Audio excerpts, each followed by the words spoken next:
Hey guys, what's up? It's MoonLightLotus here with an episode of Gaming Talks for you. And today we're on a topic of fear. Halloween has recently passed, and fear's on the minds of everybody who hates clowns. Clowns have been scaring people, been peeping through windows, luring kids in the woods lately. I don't know why. People are weird like that, and the movie It is coming out too, so I think maybe it's that. So today we're going to talk about fear. And I don't like scary things. They're really not my thing at all. But when I do indulge in fear, fear comes on 3 different levels, and I stick to level 1. Now, before we get to level 1, what that is, I'm gonna talk about what things involve fear. Some people like fear because they're adrenaline junkies, and fear, it builds you with suspense, and then the moment comes, it's like, yeah. Like, I've gotten that way sometimes with some thriller movies and whatnot.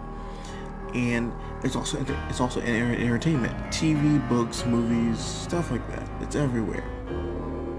There are people like me, as I said before, who just don't want fear in their life. I don't like scary movies like that, or especially scary games.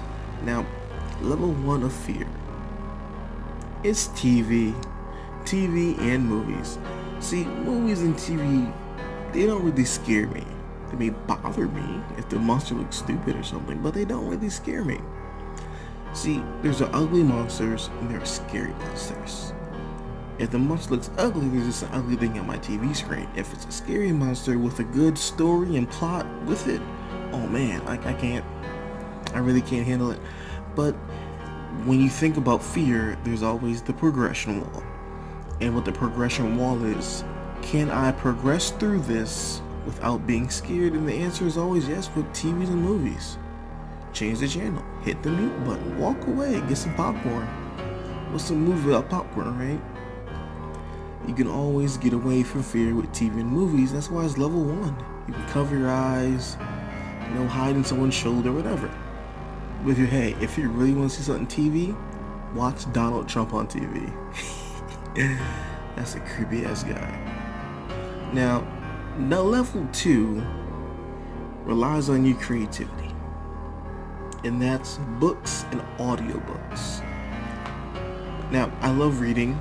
I'm a creative person. I've also read my fair share of audiobooks. I can honestly say that those are truly scary, and the progression wall with books is your curiosity.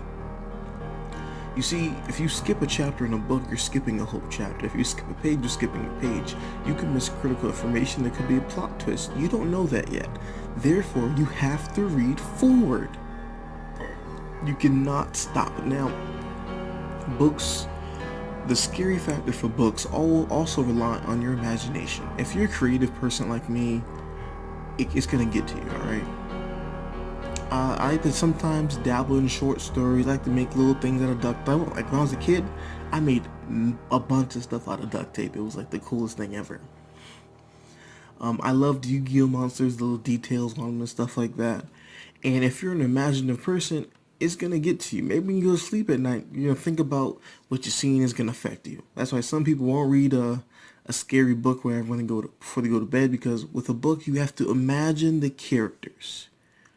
In order for you to see this character, you must think about the character, use the information they give you, the details. And if it's well written, you're getting a whole lot of details that really explain it to you what they look like, and it can just be terrifying. Now, what's even worse, audiobooks, because of music. Music is a critical factor. Music can set the atmosphere, the vibe, the feeling, the flow. You'll get relaxed hearing the music, and then it'll get suspenseful. Then you'll be waiting for the moment. You know what's coming. You know there's going to be like a roar or a sound or a scream or a sound of a blade slashing, like in a slasher flick or something like that. And you're going to be waiting for it, and the music enhances this. Another adding factor to audiobooks is the reader. Let's say you're from like James Earl Jones with a deep voice. Alright? It can do it. It can do it. That deep voice, it has that effect. Or just someone who's really good at flowing into the character that's given to them on the script. Like, I would hate for an actor to make audiobooks about zombies or serial killers and stuff like that. because they be really good at it. That's the thing about it. Now the final level is the highest level and the most dangerous level. Video games. Video games are different in the aspect of you have to fight your fear. You have to get through the fear. The progression wall solely relies on you. Think of your favorite video game, favorite horror game, and think of it as a fear simulator. Alright? You're not reading about it, you're not watching it. You're listening to it, you're seeing it, and you have to think your way through it. It's putting you in this situation, you have to survive it. Now think of a game like Outlast. In Outlast, you'll have some guy with a machete chasing you, and you have no way of defending yourself. Your only option is to run and hide and hopefully slow him down. You have to think on the spot, you have to know where to go. The first time he chases you, you're probably going to die because you don't know where to go. But you're going to figure it out and find a path, and you're going to follow it. And you're going to hope that's the right path, or else you got to do it all over again and figure out a new plan. If you can't get through a scary game, you're going to be stuck at that spot. Your progression in that game is now over. So that's why number 3 is the video games. And as I said, music is a contributing factor. If they make a good scary creature or a killer that's really sneaky and creepy, it will have you on high alert.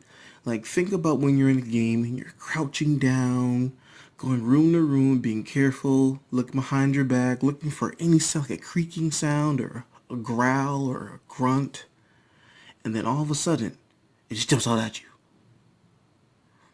Now, you weren't relaxed, but you were on high alert and you were just looking for the tiniest thing, and then all of a sudden, boom, right at you in your face. A jump scare, basically what I just described. I think if you watch PewDiePie play a game or Markiplier or like a Black Hokage or something like that, if you watch them play a scary game, you have seen this. But to play it yourself is something different. I've seen my friends play Silent Hill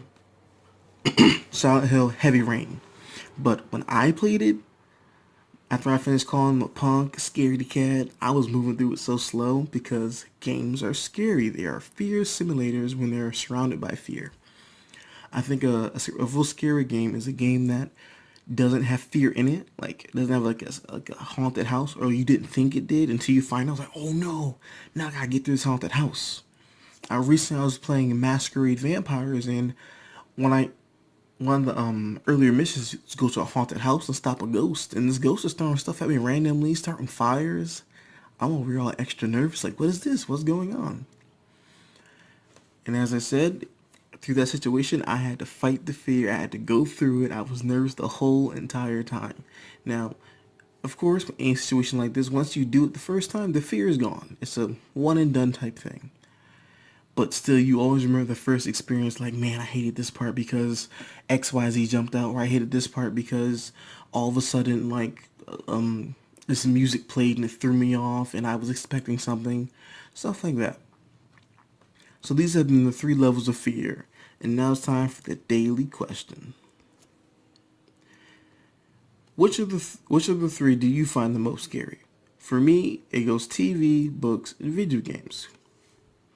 I think it's like that for most people who typically enjoy all 3 and have an experience with all 3. But let me know in the comments. And a bonus question, what TV show, movie, or book, or video game do you find the most scary? And just when it comes on, or you try to play or see a friend play, you just get a little nervous.